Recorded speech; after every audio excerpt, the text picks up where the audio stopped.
Go. What's the title of chapter 6? Areas and volumes. And technically, I'm going to expand that title just a little bit. What was the title to chapter 5? Did anybody get it down? Yeah, integrals applied, colon. What came next? What's the thing that we did the whole chapter, whether in slope fields or with separation of variables or with growth and decay? They were all looking at being given what? Differential equations. So, chapter 5, integration applied or integrals applied differential equations. Guess what the beginning of chapter 6 should also be? Integrals applied, integration applied, areas and volumes. Now, as we talked about yesterday, there are only 2 sections and a review. This is a short chapter, and yet it's still going to take us 2 weeks. So, why is it going to take us a little bit of time? Guys, when's the next homework due? Friday, which is tomorrow. Oh, well, this one was fast. This section was fast. But the next section is, remember, one homework is due tomorrow. The next homework is due next Friday. The review is due Monday. The test is on Tuesday. So it's like a boom, boom, boom, except section 6.2 is going to be a bit more intense. So first of all, just to enjoy section 6.1, but also to remember from yesterday, what was the title to 6.1? Area between curves. I did a little bit of CalcAB, having fun with the black screen and neon colors and all that jazz. Who knows, one of these days, maybe I'll change all my notes to be cool like his. But for right now, why was I taking a screenshot of a CalcAB video? There are resources, yeah, that you can be accessing all year, technically. That's why at the beginning of the year I talked to you guys about the different online tutors, etc., and my helpful links on my website have links to them, but especially chapter 6. We might go too fast for some of you in class. Not so much 6.1, but 6.2. And so online tutors are going to have some helpful examples, some helpful illustrations and demonstrations and all that jazz. But we were talking about area between. And we talked about, I think I erased it, but if you guys watched the video, we talked about how you can have natural bounds or defined bounds. Natural bounds we actually solve for way back here. Intersections, we solve for them ourselves. Defined bounds, they give it to us, but we need to watch out with defined bounds, like stated, I think in your forever card. We need to watch out if they define the bounds for us, x's or y's. We have to check and make sure we don't have to split up. We're only going to have to split up if, I believe it's back here, if the orientation ever changes, if one on top now becomes on bottom, if somehow they intersect and then switch, then we're going to have to split up those bounds. But we can think about absolute value, and we can think about absolute value. We always split up at our forever card says the zeros. But the zeros of this subtraction are going to be the intersections. And why are we subtracting again? Well, hold on. What was the SAT problem I put on the board yesterday, the page that's missing? Why are we subtracting for area between? What was the example I did? Circle inside a square, an inscribed circle inside of a square, that weird SAT problem, like what's the area that's shaded, and it was the area outside the circle and inside the square. You need to subtract the bigger area minus the smaller area. What's the idea of section 6.1? Bigger minus the smaller, except if you don't have pictures, absolute value is going to keep us honest, like Ryan and I were talking yesterday, and some of you guys were tracking. But what's nice about these 2 examples I had you guys playing with? We're given what? Graphs. We're given pictures. So if we're given pictures, well, guys, if we're setting up an integral expression, did you guys figure out that your bounds were supposed to be 0 to 1, 2, 3, and 4? 0 to 4 based on the picture? It might have been hard for you to see the tick marks, sorry. But 0 to 4 based on the picture, are these natural or are these given?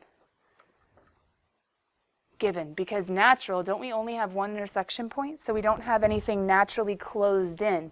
But the picture says cut it off here. Does that make sense? So given bounds from 0 to 1, 2, 3, and 4. 0 to 4. Which one did you put first? Yeah, the top one. So hopefully you guys put square root of x first. Or if you wanted to be like me and be a little stinker and be like, but if I put absolute value, it's okay. You could have gone the other direction. But if you chose the one that you saw to be more positive minus the one that you saw to be, well, lower, wouldn't you have done minus negative 1/4? Wait, why does that make sense? You don't even need absolute value technically in this one because you oriented it right. You know who's on top, who's on bottom. But why does it make sense to subtract a negative in this case?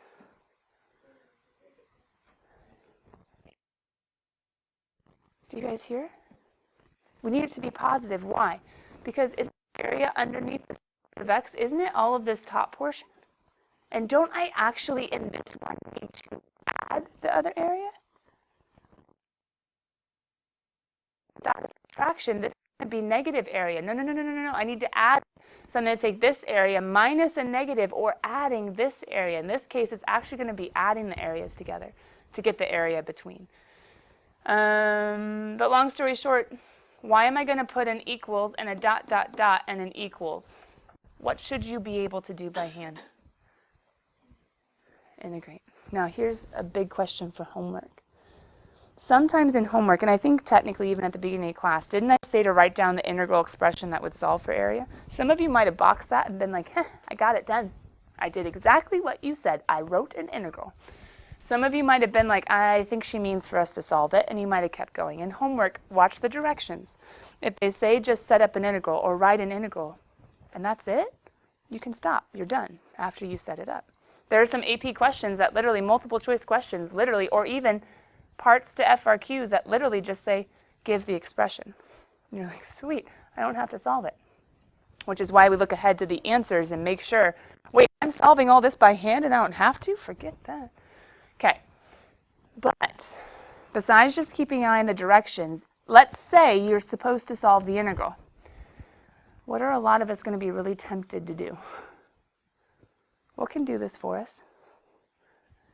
Okay. So here's the idea. Are some of these on calculator problems, like calculator portions of the AP? Yes. Is it good to be able to use your calculator? Yes. But couldn't these also show up on non-calculator portions? Yes.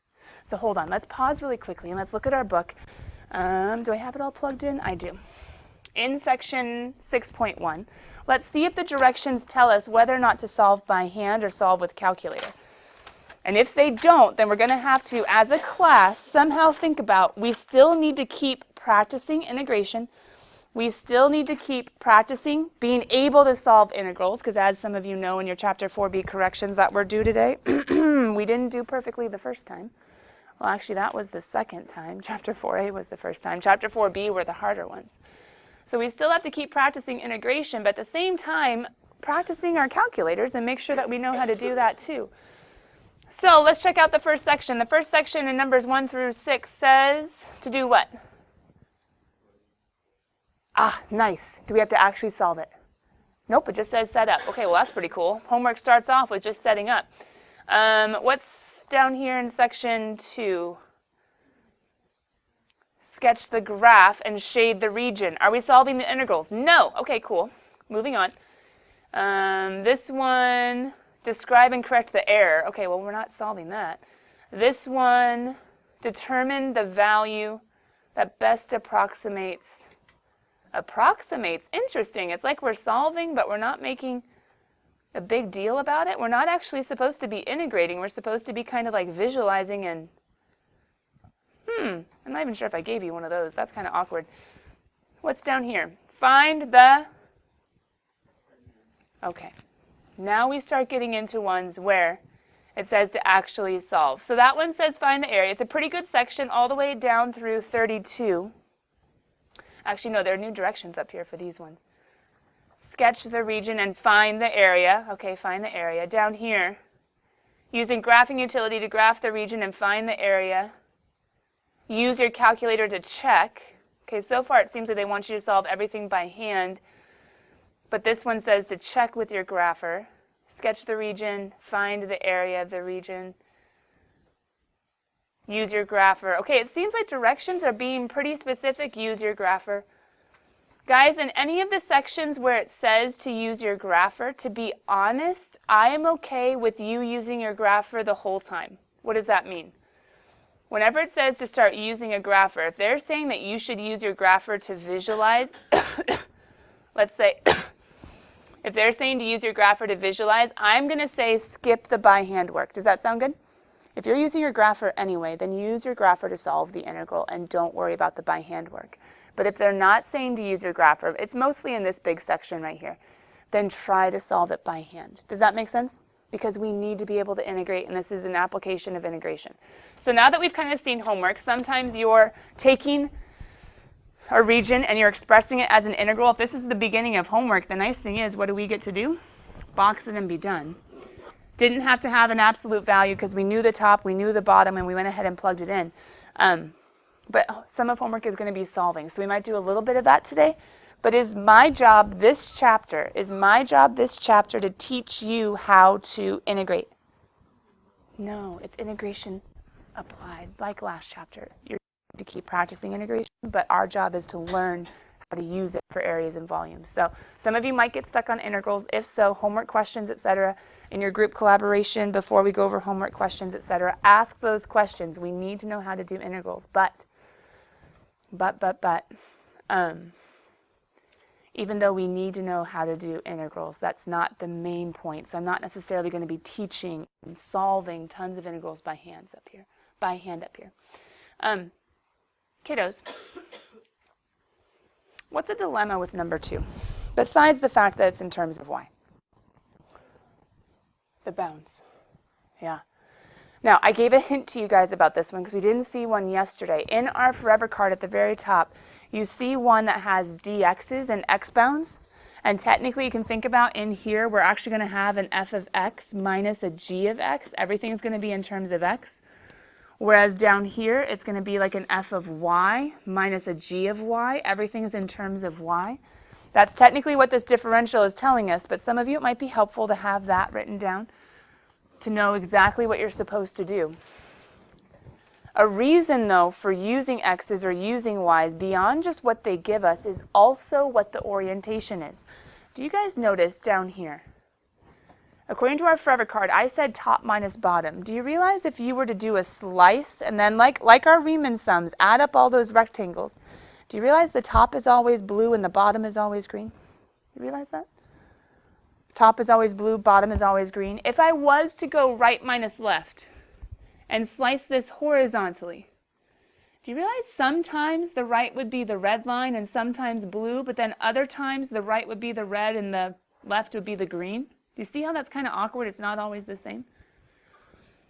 The nature of this area is better or best or easiest if we do top minus bottom, everything in terms of x's. But check out this guy. If I was to do top minus bottom, little like Riemann sum rectangles, if I was to go top minus bottom to accumulate and to set this up, right here it's blue in the axis. It would just be this curve. Blue in the axis, blue in the axis, blue in the axis. I could do in terms of x, if I could get y by itself, I could do in terms of x from 0 to 2. But what's the dilemma if I need to get this area? What's on top? Blue, and what's on bottom? So I'd have to do two different integrals with two different bounds. One of them is 0 to 2, and one of them is negative something to 0. And I'd have to set up two different integral expressions. Now, pause. What if we weren't doing top-bottom? What if we were doing right-left? If we were to slice it right-left, which is a dy, who's always on the right?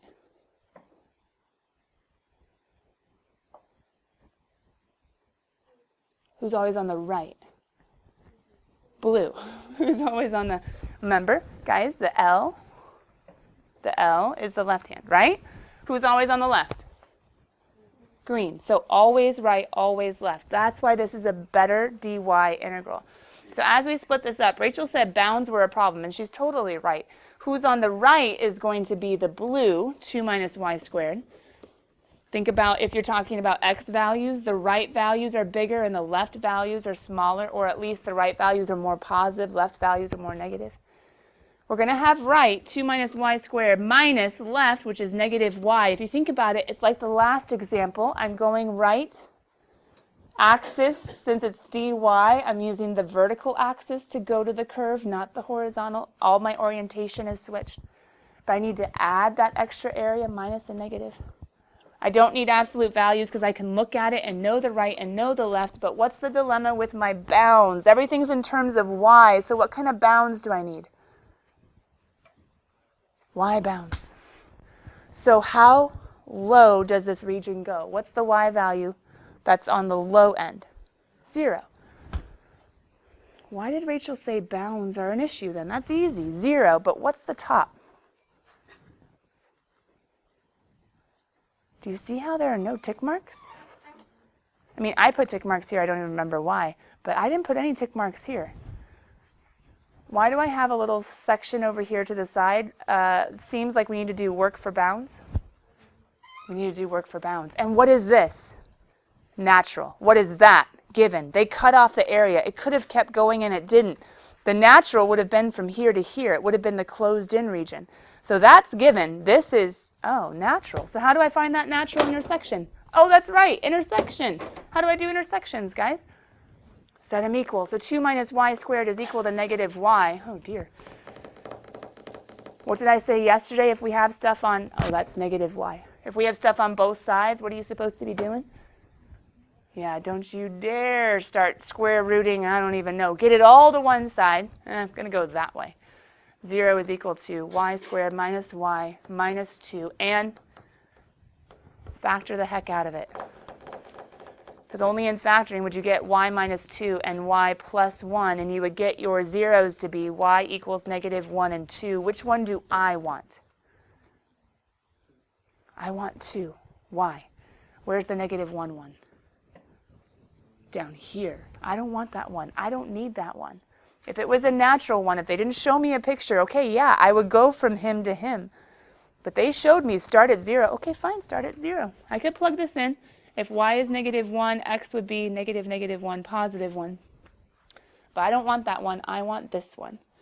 When y is 2, I could plug in. If y is 2, x is negative 2. Wow, this smartboard's way off today. Sorry, guys. But either way, I didn't need the x's unless I was doing the weird top minus bottom and I could do negative 2 to 0 and 0 to 2. Ugh, that'd be awful. I just can use my y's. 0, 2, 2. Does that make sense? But what did you have in both of these? You were given not just the functions, but also the graphs, so we could visualize. So what's going to change?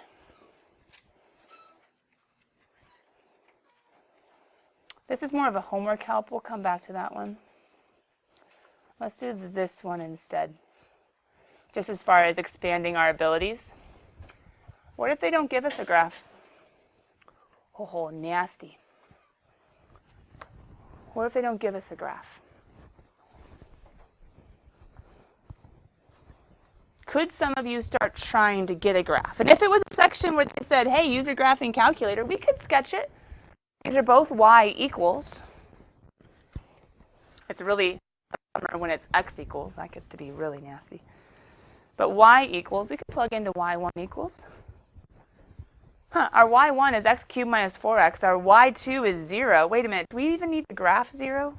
What boundary or what line is y equals 0?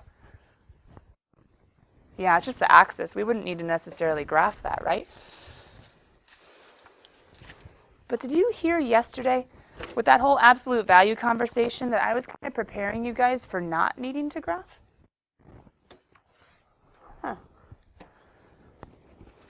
Can you guys take a guess right now? No picture in front of you whatsoever. Can you take a guess right now? No picture in front of you whatsoever as to what the integral expression would be? Just guess. Just write something down. If you were to write down an integral, what would you think it would be just from what's up there?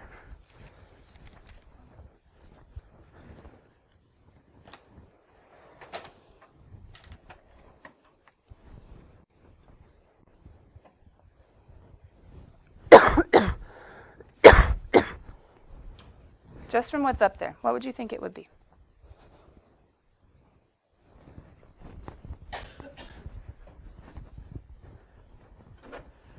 Are any of you guys guessing this?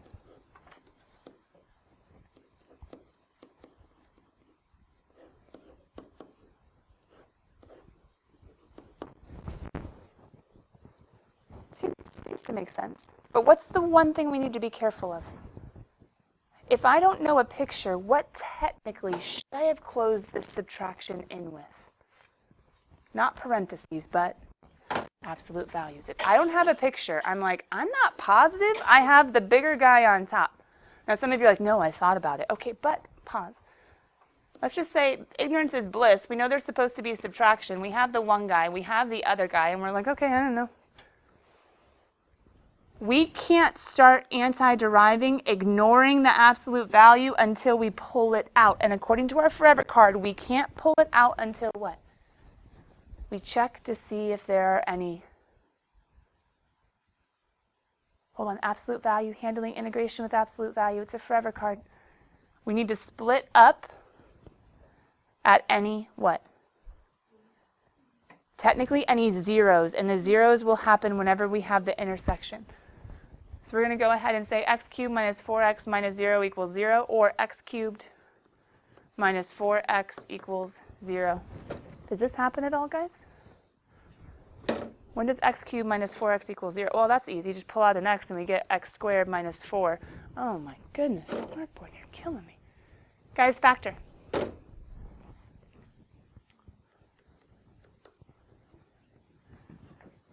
Did you find what Patricia found? X equals 0 and plus or minus 2. Are any of those going to cause us problems? No. And here's why. Are any of them in between the bounds? No. I mean, some of them are the bounds. But, yeah, the values that would be in between are 0 and anything between 0 and 2. 1, 1/2, 3/4. None of these are in between. So I don't need to split it up at all. I'm totally fine just to pull out the absolute value. So if I was actually needing to solve this by hand, I could pull out that absolute value, go from 0 to 2, of x cubed minus 4x. Got him, coach.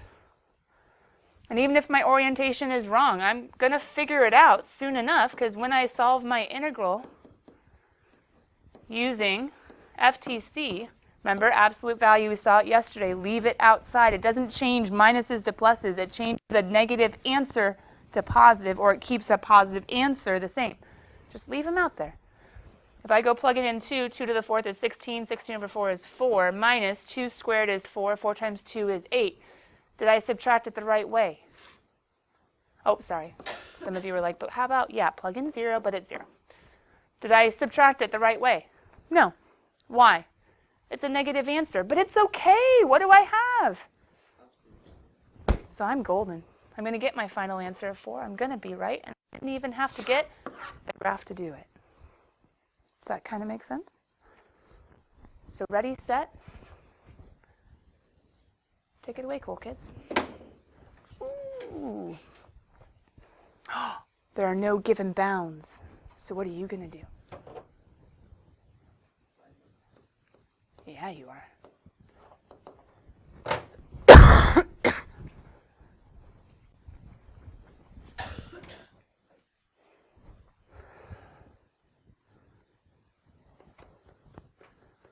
One way of doing it is to solve for the x's. So I got y by itself.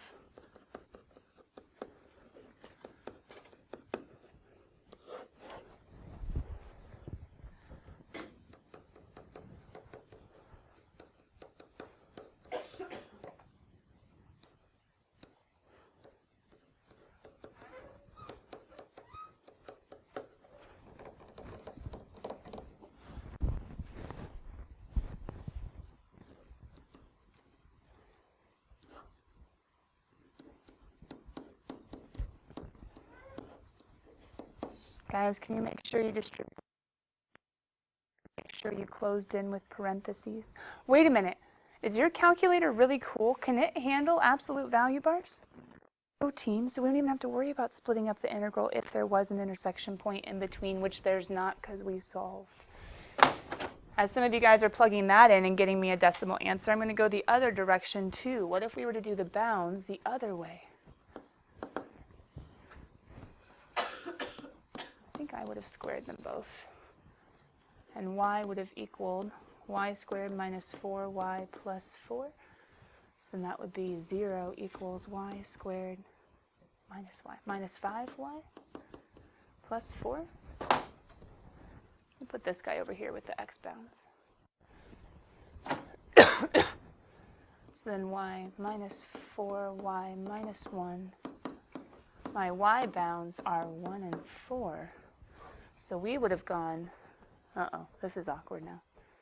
Because I have my 1, I have my 4. I better do absolute value, but don't I have to get x alone to plug in?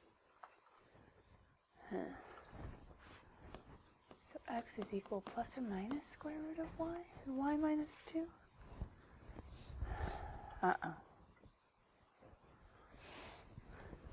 Some of you might have just ignored the plus or minus and been like, it's fine. Here's the dilemma. If I was to graph this and get my x squared, and we figured out this intersects at -1, 1, using the x and y that I can see from each of them, and then 2, 4,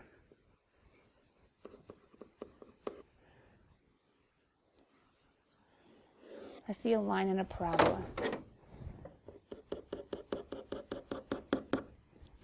I can see my in-between, can you?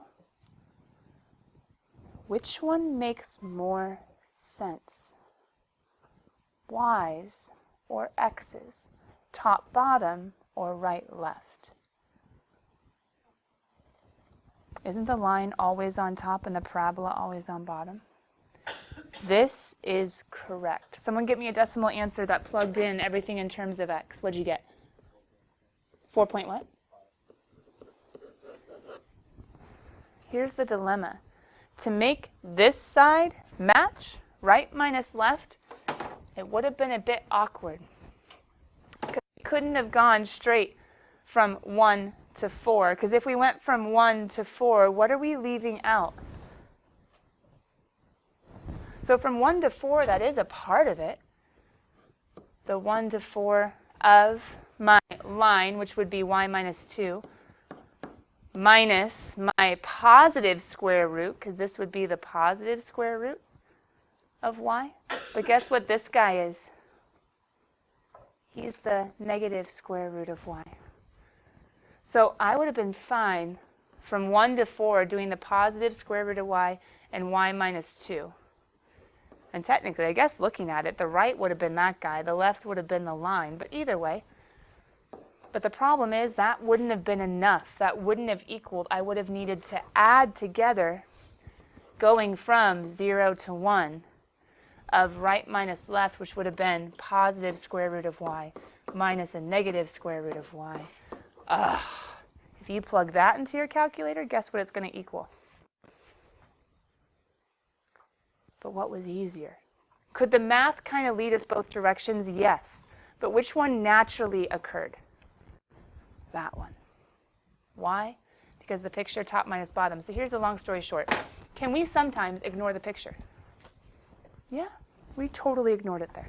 And it was fine. But especially when we start getting squareds and thinking about plus or minus square roots, we need to be really careful, because instead of having 2 functions, we technically had 3 if we were to go the y route. And all of a sudden, our paradigm is going to get shifted, turned on end. That whole whatever movie with Matt Damon in the dream state, I don't know, it's just going crazy. So anyway, long story short, the easiest in this case would have been top bottom, but some of you guys might have gone the wrong direction, not the wrong direction, but the tricky direction. And the picture would have been the only way out of it. So even though we don't always have to visualize, can it be helpful if things get weird? Yes. Kiddos, section 6.1, due tomorrow. Let's party. Sound good? All right. I'm going to go ahead and pause.